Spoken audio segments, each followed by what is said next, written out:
Good evening, class ninth. Class ninth, today I am continuing the same chapter, trigonometry. आज मैं कुछ random questions कराऊंगा trigonometry में, मतलब दोनों एक्सरसाइज के कंबाइंड क्वेश्चंस. ओके, हम लोग चैप्टर चल रहा है 22, चैप्टर नंबर 22 में कुछ रैंडम क्वेश्चंस. तो सबसे पहले मैं क्वेश्चन नंबर 30 ले रहा हूँ. This is from exercise B. समझ में आएगा बहुत अच्छे से. और आज की क्लास लेने के बाद आप लोग मुझे ग्रुप पर अपने डाउट्स भेजेंगे. तो कहने का मतलब है कि कल मैंने आप लोगों को कोई होमवर्क नहीं दिया और आज की क्लास लेने के बाद होमवर्क ऑटोमेटिकली स्टार्ट है. अगर आप पूछे क्या होमवर्क करना है तो दोनों एक्सरसाइज के एग्जाम्पल्स इंक्लूडिंग क्वेश्चंस ओके करने हैं. तो ये 30th क्वेश्चन है. इसमें हमें 5 cos theta equals to 6 sin theta दिया हुआ है और हमें tan थीटा की वैल्यू फाइंड आउट करनी है. फर्स्ट पार्ट में कैसे करते हैं ज़रा समझो. देखो 5 cos theta is equals to 6 sin theta, ये गिवन है. तो 5 यहाँ मल्टीप्लाई में है, नीचे आएगा तो डिवाइड हो जाएगा. ये हो गया साइन थीटा और इधर आ गया कॉस थीटा. ठीक है, अब एक काम करो, इसको इस तरह ना लेकर के 6 को नीचे लेकर के आओ. 5/6 cos theta is equals to sine theta. 6 multiply में है तो इधर आके डिवाइड हो गया. तो 5/6 is equals to sine theta upon cos theta. और sine theta upon cos theta tan theta होता है, याद रखना ये नया फॉर्मूला है. Tan theta equals to sine theta upon cos theta होता है, याद रखना, भूलना नहीं. ठीक है, तो sine theta upon cos theta हो गया टैन थीटा. तो टैन थीटा की वैल्यू आ गई 5/6. तो ये फर्स्ट पार्ट का आंसर हो गया. तो ये पहले ही सवाल में नया फॉर्मूला सीखने को मिल गया, tan theta equals to sine theta upon cos theta. मैंने कल भी बोला था कि इस चैप्टर की वीडियो इसलिए बना रहा हूँ क्योंकि बहुत छोटी छोटी बातें हैं जो कभी कभी एक बार में समझ में नहीं आती और अगर हम पढ़ा रहे हैं तो बोल के हम निकल जाते हैं. तो अब आप लोगों के पास ये हमेशा है कि भाई टैन थीटा का formula sine theta upon cos theta होता है. ठीक है, और सेकेंड पार्ट में पूछा है 12 sine theta minus 3 cos theta upon 12 sine theta plus 3 cos theta. इसकी वैल्यू फाइंड आउट करनी है. कैसे करेंगे ज़रा समझो. देखो अगर आप न्यूमरेटर में से कॉस थीटा कॉमन ले लेते हैं. ठीक है, तो 12 sign theta upon cos theta लिखना पड़ेगा. ऑब्वियसली कॉमन लेने का मतलब डिवाइड देना होता है, याद रखना, माइनस 3. अब यहाँ पे 3 क्यों बचा? क्योंकि कॉस थीटा कॉमन ले लिया तो 3 तो बचेगा, समझ गए ना. और डिनोमिनेटर में से भी कॉस थीटा कॉमन ले लो, कॉस थीटा कॉमन. तो इधर आया 12 sign theta upon cos theta plus 3. Video को पूरा देखो, बार बार देखो, बार बार, तो समझ में आएगा. कॉमन लेने का मतलब अगर कोई नहीं समझ में आया किसी बच्चे को तो बता दूं, कॉमन लेने का मतलब होता है डिवाइड देना. अब sign theta upon cos theta क्या होता है? Tan theta. तो ये हो गया 12 tan theta minus 3. Sign theta upon cos theta क्या होता है? Tan theta. तो 12 टैन थीटा प्लस 3. एक और बात, अगर मान लो वीडियो ब्लर आ रहा है यूट्यूब पर तो आपके पास अपने हैंडसेट से ऑप्शन है कि आप उसकी क्वालिटी इंक्रीज कर सकते हो, जैसा मैं कल बोल रहा था. तो there is an option on the right hand side, top most side पर, जिस पर आप प्रेस करेंगे तो क्वालिटी का ऑप्शन आता है. Auto 360 pixel, 240, 780, 480. तो आप उसको बहुत क्लियर देख सकते हो. अच्छा, अब टेन थीटा की वैल्यू है, देखो 5/6 है. 5/6 माइनस 3 अपॉन 12 इंटू 5/6 प्लस 3. तो 6 2 2 5 10, 10 में से 3 गया 7, 6 2 2 5 10, 10 प्लस 3 13. ये हो गया. ठीक है, अब इसको दूसरे तरीके से करके बताता हूँ, एक और मेथड से बताता हूँ, ज़रा ध्यान देना. ठीक है, नेक्स्ट पेज पर देखो. अब अगर मान लो हमारे पास था 12 sine theta minus 3 cos theta upon 12 sine theta plus 3 cos theta.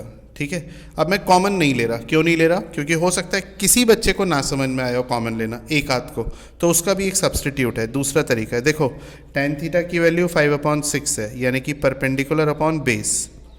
अब इससे फटाफट से हाइपोटेनस निकाल लो. हाइपोटेनस का square equals to perpendicular square plus base square, है ना. तो हाइपोटेनस का स्क्वायर इक्वल्स टू 25 प्लस 36, यानी कि 61 का अंडर रूट. अब तो ठीक है. अब साइन थीटा क्या होता है? साइन थीटा होता है परपेंडिकुलर अपॉन हाइपोटेनस. ठीक है ना. परपेंडिकुलर का मतलब हो गया 5 और हाइपोटेनस हो गया अंडर रूट 61. और कॉस थीटा क्या होता है? बेस अपॉन हाइपोटेनस, यानी कि 6 अपॉन अंडर रूट 61. बोलो ठीक है ना भाई. ओके, अब ये वैल्यू पुट करो, पूरा करके बता रहा हूँ, चिंता मत करो. तो ये हो गया 12 इंटू साइन थीटा की value 5 upon under root 61 -3 cos theta की वैल्यू 6 अपॉन अंडर रूट 61, ये जो भी वैल्यूज़ निकाली अपॉन सेम वैल्यूज़ हैं, बस साइन माइनस की जगह प्लस का है यहाँ पर 3 इंटू 6 अपॉन अंडर रूट 61, 12 5 ज़ा 60 अपॉन अंडर रूट 61, 3 6 ज़ा 18 अपॉन अंडर रूट 61, 12 5 ज़ा 60 upon under root 61 plus 18 upon under root 61। ठीक है, ढंग से समझना। इसे न्यूमरेटर कहते हैं, इसको डिनोमिनेटर कहते हैं। न्यूमरेटर में से एलसीएम आ गया अंडर रूट 61, तो 60 में से 18 गया 42 और इंटू अंडर रूट 61, जब उल्टा करेंगे ये ऊपर लेके आएंगे तो रिवर्स हो जाएगा, अपॉन 78, ये कैंसिल। ठीक है, तो देखो 6 7 ज़ा और 6 से 13 टाइम्स, तो 7 अपॉन 13 पहले आ रहा है और 7 अपॉन 13 ही अब आ रहा है। समझ गए ना? तो दोनों तरीके से बता दिए। अब आप लोगों का समझना और आप लोगों की ड्यूटी है इसको ढंग से बार बार करना। कोई दिक्कत आए तो मुझे ज़रूर बताना, और जिन बच्चों ने भी कल फीडबैक नहीं दिया था प्लीज़ अपना फीडबैक दीजिए ताकि कोई कमी हो तो हम उसे दूर कर सकें। चलिए 29वां क्वेश्चन देखो, लिखा हुआ है cosec A plus sine A is equals to 5 1/5। ठीक है, ये लिखा हुआ है। तो cosec A plus sine A equals to 5 5 25 26/5। ठीक है, और हमें cosec square A plus sine square A इसकी वैल्यू फाइंड आउट करनी है। कैसे करेंगे? इक्वेशन नंबर 1 का होल स्क्वायर कर दो, कोसेक ए प्लस साइन ए का होल स्क्वायर, इधर राइट हैंड साइड में भी होल स्क्वायर, इसे होल स्क्वायर बोलते हैं। तो a प्लस बी का होल स्क्वायर होता है a² plus b² plus 2ab। याद होगा आप सबको, एक बार एक बच्ची ने a² प्लस b² बोला था, 2ab बोलना ही भूल गई थी। तो भैया ऐसी गलती मत करो। कॉसेक स्क्वायर है यानी a² प्लस साइन स्क्वायर है यानी b² plus 2ab, 2 into cosec a into sine a। ठीक है ना बेटा, इज इक्वल्स टू 676/25। बहुत मेहनत लगती है भाई वीडियो बनाने में, इसलिए पूरा वीडियो देखो। और कल केयूर ने बोला था कि sir you can extend the time, तो आज देखते हैं कितना टाइम एक्सटेंड हो पाता है। 2 इंटू कॉसेक का रेसिप्रोकल यानी कॉसेक का उल्टा, हिंदी में 1/sin a होता है, ताकि साइन से साइन कट जाए। एक बार अलग से बता दूं, साइन a का रेसिप्रोकल होगा 1/cosec a और कॉसेक ए का रेसिप्रोकल होगा 1/sin a। याद रखना, दोनों एक दूसरे के उल्टे हैं यानी रेसिप्रोकल हैं। 676/25। तो cosec square A plus sine square A plus 2, ये प्लस 2 इधर आके -2 हो जाएगा। 676/25 -2, एलसीएम ले लिया तो 25, 676 -50, 626/25। ये मेरा आंसर आया किसका? Cosec square A plus sine square ए का। एक बार चेक कर लेते हैं इस आंसर को कि ठीक है या नहीं है। 22 चैप्टर का 19th क्वेश्चन है ना, तो एक बार चेक करना ठीक रहेगा।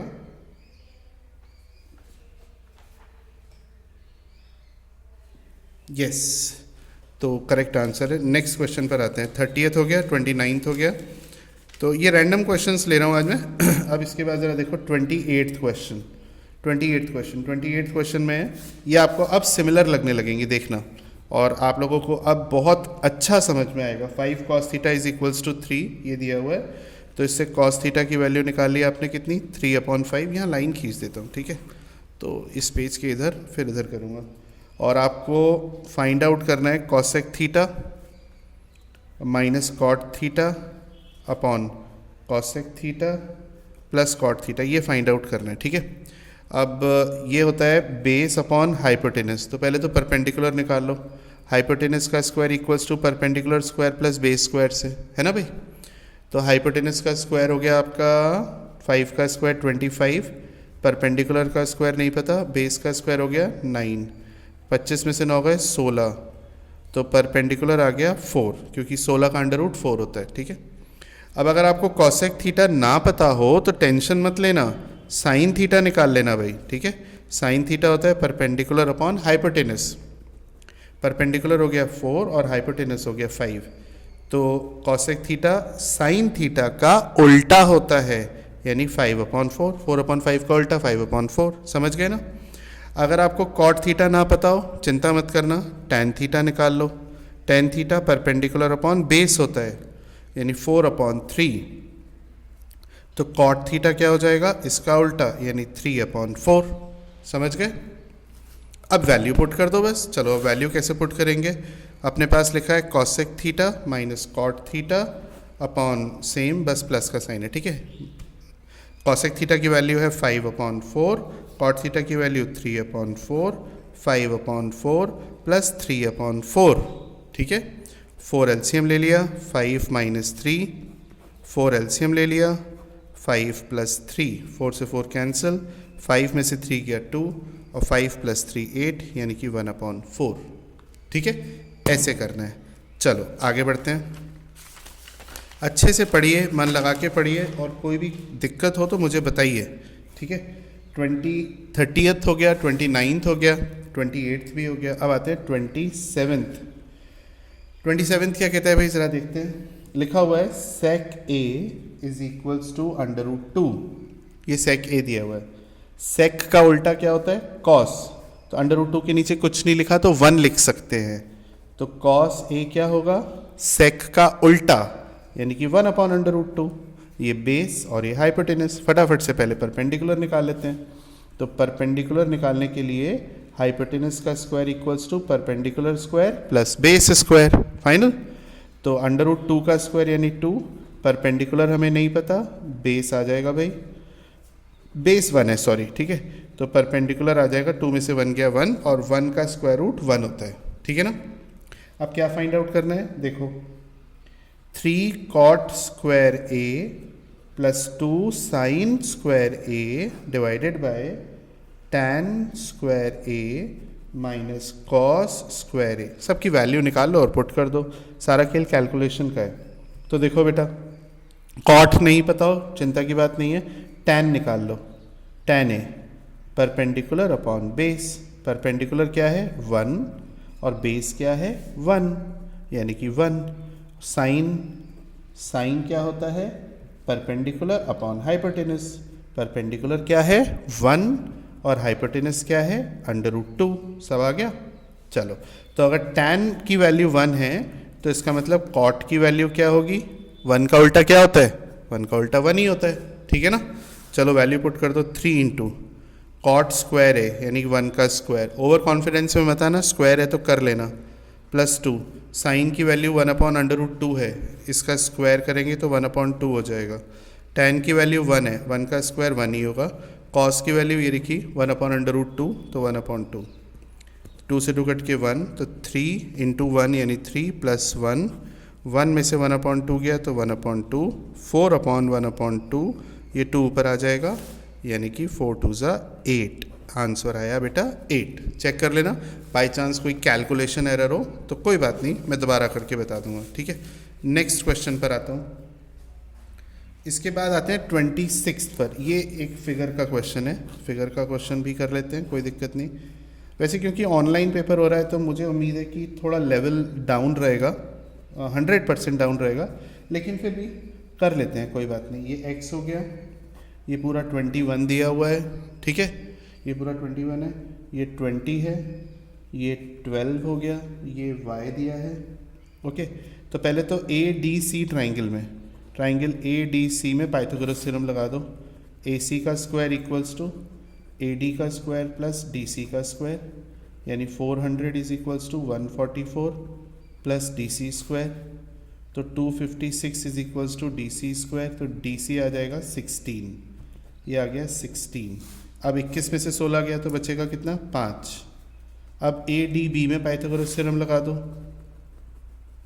ADB में पाइथागोरस थ्योरम, AB का square equals to AD square plus BD square, AB का square equals to AD square plus BD square. Value देख के बताओ, AD 12 है, BD 5 है, तो 144 प्लस 25 यानी 169, तो AB आ गया आपके पास कितना 13, ये लिख देते हैं 13। Got it. चलो आगे बढ़ते हैं। तो अब इसके बाद ये वैल्यूज़ आ गई अपने पास, ठीक है ना भाई। तो बेटा अब आपसे क्या पूछा है इस क्वेश्चन में? इस क्वेश्चन में पूछा है आपसे साइन एक्स की वैल्यू, साइन एक्स यानी कि परपेंडिकुलर अपॉन हाइपोटेनस। तो ये परपेंडिकुलर हो जाएगा, ये परपेंडिकुलर और ये हाइपोटेनस यानी 5/13। फिर उसके बाद है साइन वाई, साइन वाई की वैल्यू क्या हो जाएगी? वही परपेंडिकुलर अपॉन हाइपोटेनस, वाई के सामने ये परपेंडिकुलर और ये हाइपोटेनस यानी कि 12/20, ठीक है ना, 12/20। काट लो, 4 3 ज़ा और 4 5 ज़ा, ठीक है, 4 3 ज़ा 4 5 ज़ा। इसके बाद कॉट वाई, कॉट अगर ना पता हो, मैंने हमेशा कहा टेंशन लेने की जरूरत नहीं है, 10 निकाल लो, perpendicular upon base, Y angle की बात चल रही है, परपेंडिकुलर होगा 12 और बेस होगा 16, तो 4 3 ज़ा और 4 4 ज़ा, गॉट इट। अब ये सारी वैल्यूज़ कहाँ पुट करनी है? यहाँ 10/sin x plus 6/sin y minus 6 cot y यहाँ पुट करनी है। करो ध्यान से, 10 सब कुछ मैं कर रहा हूँ। sin x की वैल्यू 5/13, 13 ऊपर आ जाएगा 6, sin y की वैल्यू 3/5, 3/5 ऊपर आ जाएगा, cot y अगर tan y की वैल्यू 3/4 है तो cot y की वैल्यू 4/3 हो जाएगी ना, पता है ना, उल्टा होता है, cot tan का, tan cot का, दोनों एक दूसरे के। तो cot y की वैल्यू 4/3, तो आंसर आ गया 10 × 13 यानी 130/5। 6 को ये काट सकते हो 2 टाइम्स, तो 2 5 ज़ा 10 और ये भी कट जाएगा, 2 4 ज़ा 8, तो 130/5 ये भी कट जाएगा, 5 ध्यान नहीं दिया मैंने पहले, 5 2 ज़ा 10, 5 6 ज़ा 26 प्लस 2 यानी कि 28, क्योंकि 10 में से 2 गया 8, ठीक है, बढ़िया तरीके से समझा दिया भाई। चलो इसके बाद हर चीज़ ढंग से समझ में आएगी, चिंता मत करो आप लोग, बहुत बेटर समझ में आएगा। और ये वीडियोस इसीलिए बना रहा हूँ, इसमें ज़्यादा मेहनत लगती है कि कोई पॉइंट ऐसा ना हो जो रह जाए, ना मुझसे ना तुमसे। 30 हो गया, 29 हो गया, 30 हो गया, 29 हो गया, 28 हो गया, 27 हो गया, 26 हो गया, ठीक है, इतने सारे क्वेश्चंस हो गए और इनके बिहाफ पर अब कुछ बचेगा नहीं, कुछ बचता ही नहीं है, ठीक है। आओ ज़रा देखें 25th क्वेश्चन भी देखते हैं। 25th में क्या लिखा हुआ है ज़रा देखो बेटा। साइन ए की वैल्यू है √3/2, ये साइन ए की वैल्यू है, ठीक है, और कॉस बी की वैल्यू दी हुई है √3/2। ये एंगल ए है, ध्यान देना, ये एंगल बी है, ध्यान देना, सारा खेल एंगल का है, ठीक है। तो आपसे tan ए की वैल्यू निकालने के लिए कह रहा है, पहले तो tan बी की वैल्यू निकालने के लिए कह रहा है, ठीक है। आइए देखते हैं, तो ये परपेंडिकुलर, ये हाइपोटेनस, क्योंकि साइन होता है परपेंडिकुलर अपॉन हाइपोटेनस।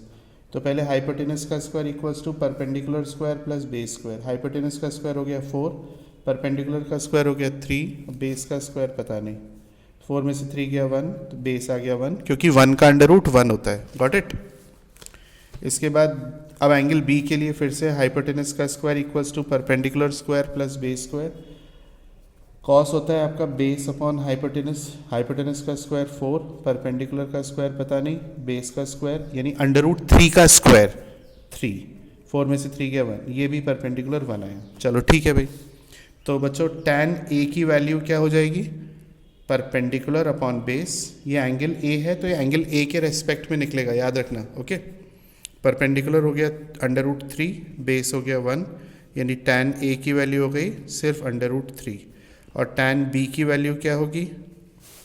वही परपेंडिकुलर अपॉन बेस, परपेंडिकुलर क्या है 1, बेस क्या है इस बार √3, ठीक है। एंगल डिसाइड करेगा, एंगल बी है तो ये एंगल बी इससे निकलेगा, एंगल ए है तो एंगल ए इससे निकलेगा, ओके।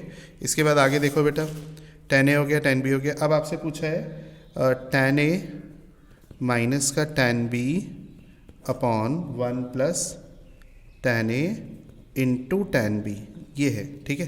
तो tan ए की वैल्यू √3, tan बी की वैल्यू 1 अपॉन √3, फिर से √3, सॉल्व करना तो सीख ही लो कम से कम, इंटू 1 अपॉन √3। देखो ये कटता है तो इधर 1 आता है, और इसका एलसीएम लेंगे, क्या लेंगे? एलसीएम लेंगे। कैसे?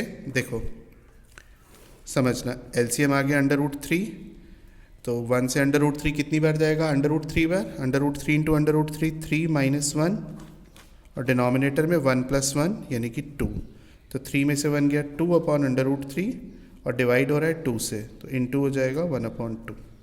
ठीक है, तो 2 से 2 कैंसिल, आंसर आया 1/√3। ऐसे कर रहे हैं, गॉट इट। तो 25, 26, 27, 28, 29 और 30 ये सब हो गए। अब क्योंकि डिफ़िकल्ट लेवल हो गया तो अब इजी लेवल आएगा डेफिनेटली, तो और ज़्यादा अच्छा समझ में आएगा। 24th भी देखो 2 sin x is equals to √3। एक बार फिर बोल रहा हूँ, अब आप लोगों को डाउट्स भेजने हैं, याद रखना, अब डाउट्स भेजने हैं। ठीक है, sin x होता है परपेंडिकुलर अपॉन हाइपोटेनस, तो हाइपोटेनस का square equals to perpendicular square plus base square. Hypotenuse का स्क्वायर 4, परपेंडिकुलर का स्क्वायर 3 और बेस का स्क्वायर 4 में से 3 गया 1, तो बेस आ गया 1। ठीक है, और बच्चों जिन जिन ने कल फीडबैक नहीं दिया, ऑलमोस्ट सभी बच्चों ने दिया, so please give me a feedback, genuine feedback. अगर आपको कोई प्रॉब्लम हो तो भी बताओ, ठीक है ना। तो बेस आ गया 1। अब फर्स्ट पार्ट में आपसे पूछा है 4 sin square x minus 3 sin x। तो बहुत सिंपल है, sin x की वैल्यू तो दी हुई है, sin क्यूब x है, गलत देख लिया मैंने, 4 sin x की वैल्यू है √3/2। क्यूब का मतलब होता है ये 3 बार, पता होगा हालांकि फिर भी लिख के बता रहा हूँ। यही तो है वीडियो बनाने का लॉजिक कि भाई हर चीज़ हमेशा सामने रहे और कोई प्रॉब्लम आने की गुंजाइश ना रहे। sin x की वैल्यू फिर से √3/2, तो 2 2 ज़ा 4, ये कट गया। √3 को √3 से इंटू करोगे 3, ये एक और √3 बचा है अपॉन 2 माइनस 3 √3/2, कट के आ गया 0, आंसर है 0। तो ये करना है। अब सेकंड पार्ट में 3 cos x minus 4 cos cube x ये निकालना है। तो देखो sin x की वैल्यू √3/2 है, परपेंडिकुलर है, हाइपोटेनस है, बेस है, तो फटाफट से cos x निकाल लो। cos x क्या होगा, बेस अपॉन हाइपोटेनस, यानी 1/2। बस वैल्यू पुट कर देना। कैसे, देखो 3 × 1/2 माइनस 4 × cos क्यूब x यानी 1/2 × 1/2 × 1/2, 2 2 ज़ा 4, तो 3/2 माइनस 1/2, 2 एलसीएम ले लिया, तो 3 में से 1 गया 2/2 यानी कि 1, तो आंसर आया 1। तो ऐसे करना है, ठीक है। चलिए अब इसके बाद नेक्स्ट क्या क्वेश्चन है, नेक्स्ट क्वेश्चन है 23 में, कहता है रेक्टेंगल है ABCD। ओके, एक ये रेक्टेंगल बना दिया इसने ABCD, बना देते हैं भाई रेक्टेंगल। हमारा क्या जा रहा है, रेक्टेंगल के चारों एंगल 90 होते हैं, पता होगा। रेक्टेंगल की अपोजिट साइड्स बराबर होती हैं, ये भी पता होगा। BD 26 दिया हुआ है, ठीक है, BD हमें दिया हुआ है 26, ओके। और कॉट ABD इसको अगर हम x मान लें तो ये ABD ये वाला एंगल है कॉट x। कॉटेंजेंट का मतलब कॉट होता है, कॉट x दिया हुआ है 1.5। कॉटेंजेंट का मतलब जो लिखा हुआ आप देख रहे होंगे उसका मतलब कॉट है, उसके पहले 3 लेटर्स देखो, COT, कॉटेंजेंट, कॉट होता है ये। ABD तो आपको दिख रहा होगा ये वाला ABD है, ये वाला, ओके।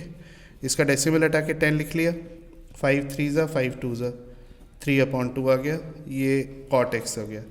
कॉट x से अगर प्रॉब्लम हो हमेशा की तरह tan निकाल लो, tan कॉट का उल्टा होता है, तो 2/3 यानी परपेंडिकुलर और ये बेस, तो परपेंडिकुलर और बेस, तो ये x के सामने परपेंडिकुलर ये 2 और बेस हो गया आपका ये 3। पर ध्यान रखना बेटा, इसको 2 मत मानना क्योंकि ये रेशियो में है, ये रेशियो है, इसको 2a मानना, इसको 3a मानना, याद रखना, क्योंकि ये 26 आ ही नहीं सकता परपेंडिकुलर बेस और हाइपोटेनस से। 2 का स्क्वायर और 3 का स्क्वायर 26 का स्क्वायर थोड़ी हो जाएगा, तो ये रेशियो है, इसको 2 मत मान लेना।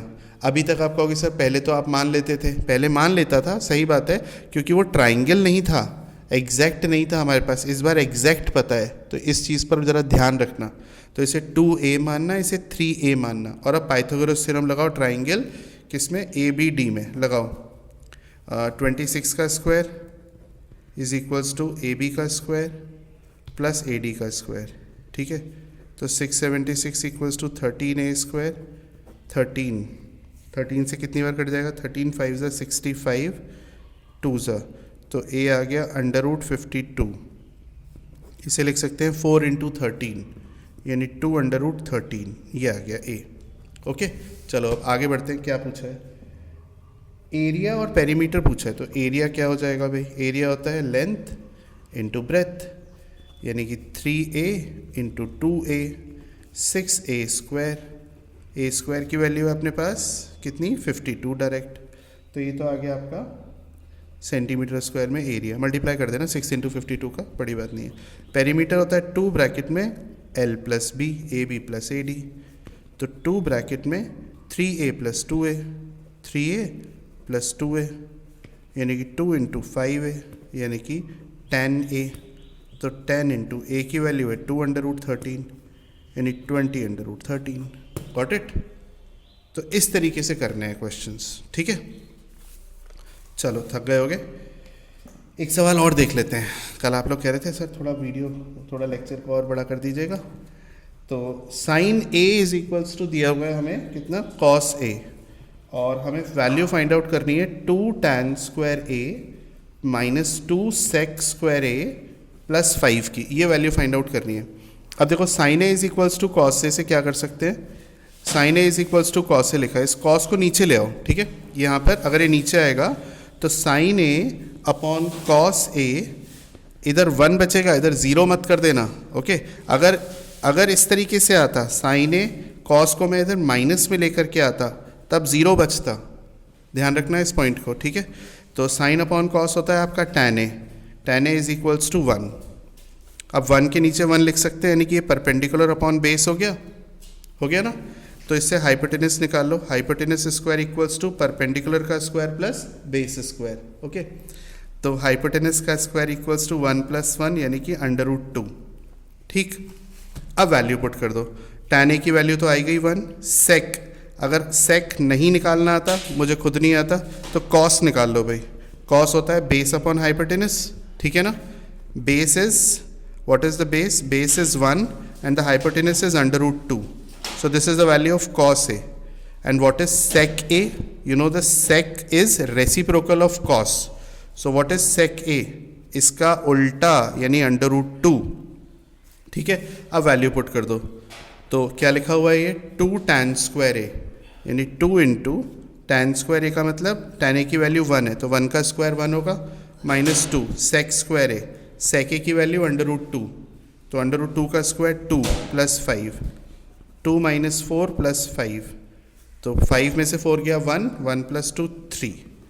चलो तो इतना काफ़ी आज के लिए। अब मुझे डाउट्स भेजना, फिर मैं आपके डाउट्स का नेक्स्ट क्लास लूँगा। Thank you.